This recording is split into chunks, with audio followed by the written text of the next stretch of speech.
कभी ऐसा महसूस हुआ है कि गाड़ी जैसे कीचड़ में फंस गए हो? हाँ, मतलब करियर में ठहराव या रिश्ते खाली खाली से लगना। हाँ, बिल्कुल। या सुबह उठने का कोई जोश ही नहीं। ये एक बहुत ही आम एहसास है, जीवन में अटका हुआ महसूस करना। सही बात है। तो आज हम इसी पर बात कर रहे हैं। हमारे पास एक स्रोत है जिसका शीर्षक है फंसे हुए महसूस करने पर क्या करें। हम्म। देखते हैं इससे क्या कुछ सीखने को मिलता है। बिल्कुल। और देखिए, स्रोत की जो पहली और सबसे अहम बात है वो ये कि ऐसा महसूस करना कोई आपकी नाकामी नहीं है। अच्छा। हाँ, इसे कोई एंड पॉइंट मत समझिए।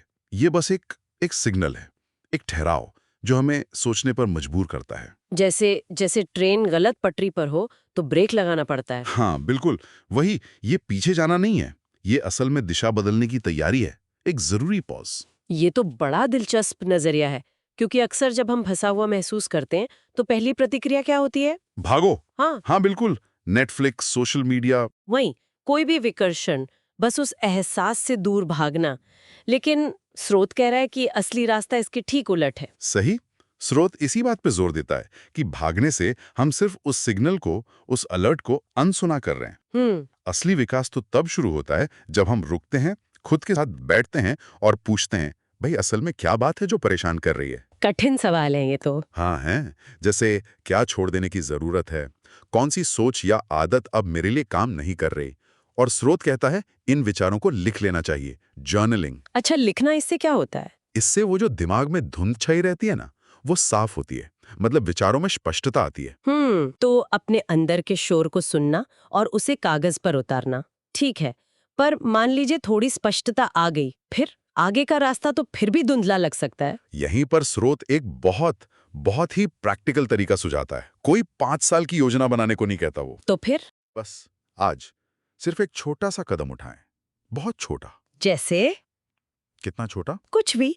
जैसे टहलने निकल गए, या किसी दोस्त को फोन कर लिया, या बस अपना रेज्यूमे अपडेट कर लिया, या कुछ प्रेरणादायक सुन लिया। यहां तक कि अपनी डेस्क साफ करना। हाँ, बिल्कुल। मकसद कोई बड़ा पहाड़ हिलाना नहीं है, बस उस जड़ता को तोड़ना है। एक छोटी सी हरकत भी ना, वो गति पैदा करती है। एक छोटी सी जीत। हाँ, एक छोटी सी जीत, थोड़ी सी स्पष्टता, और धीरे धीरे वो धुंध छटने लगती है। मतलब बड़े बदलाव की चिंता छोड़कर रोज छोटे छोटे कदम।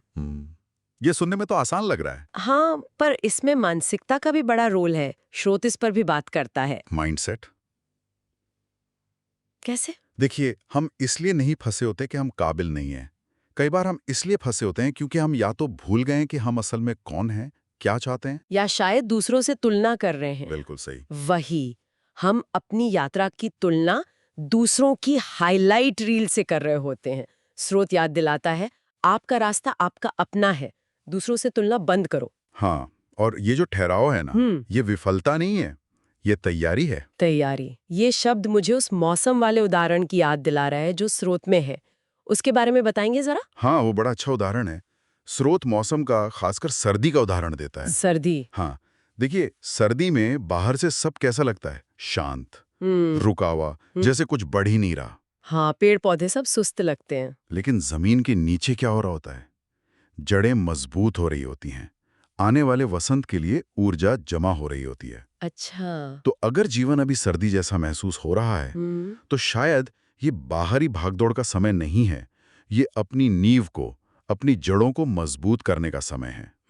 मतलब ये शांत दौर भी हमें अंदर से तैयार कर रहा है। बिल्कुल, चुपचाप लेकिन मजबूती से ये हमें आकार दे रहा है। तो इस प्रक्रिया पर, इस प्रोसेस पर भरोसा करना जरूरी है। वाह। तो अगर हम सारी बातों को समेटें, तो इस स्रोत से मुख्य बातें ये निकल रही हैं। पहला, ये जो फंसा हुआ महसूस हो रहा है, इसे स्वीकार करें। ये नॉर्मल है और शायद एक सिग्नल है। सही। दूसरा, भागे नहीं, रुकें, सुनें और लिखें कि अंदर क्या चल रहा है। वो जर्नलिंग वाली बात। हाँ। तीसरा, आगे बढ़ने के लिए कोई बहुत बड़ी छलांग नहीं, बस रोज एक छोटा सा कदम। एक कदम। चौथा, अपनी सोच बदलें, खुद पर शक और दूसरों से तुलना बंद करें।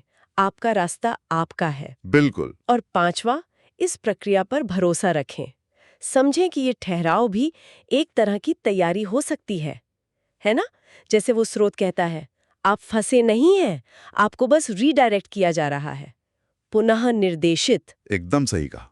और इसी पुनर्निर्देशन यानी रीडायरेक्शन वाले विचार के साथ एक सवाल छोड़ा जा सकता है सोचने के लिए। क्या सवाल? अगर ये वाकई सिर्फ एक ठहराव नहीं है, बल्कि दिशा बदलने का संकेत है, जैसा स्रोत कह रहा है, तो जरा सोचें, ये हमें किस नई, अनपेक्षित दिशा की तरफ इशारा कर रहा है? शायद कोई ऐसी दिशा जिसे हम अभी इस फंसी हुई हालत में देख ही नहीं पा रहे हैं। सोचने वाली बात है। किस नई दिशा की ओर? हाँ, क्या पता ये ठहराव किसी बेहतर रास्ते की शुरुआत हो।